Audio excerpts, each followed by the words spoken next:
we as engineers no longer are going to calculate very much at all.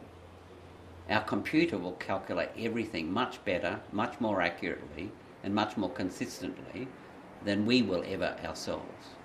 We have to ensure that what we put into it and what we get out of it makes sense, but we are less and less likely to do the calculation. So in the course of my 30 years of teaching, I've gone more and more away from ability to calculate to more and more away to intuit, to understand how a structure should behave rather than to calculate how it behaves.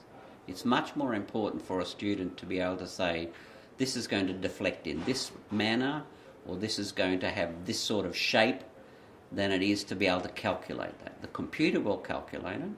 Their ability is to assess what they put in to make sure they model correctly, and then when they assess the answers at the output, does this make sense? Is this reasonable or not?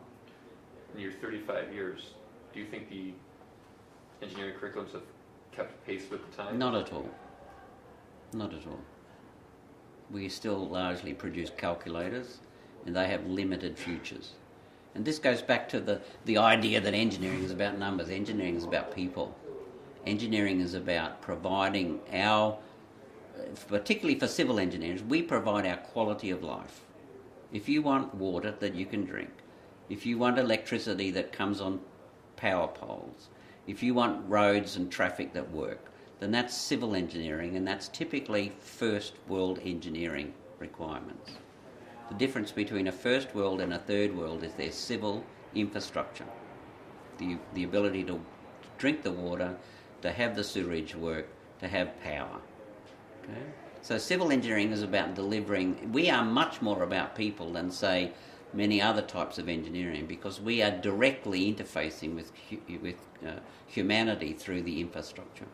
So it's really important that civil engineering students, civil and environmental engineering students, are very well aware of their place in society and how they provide that quality of life that we expect as a first world country.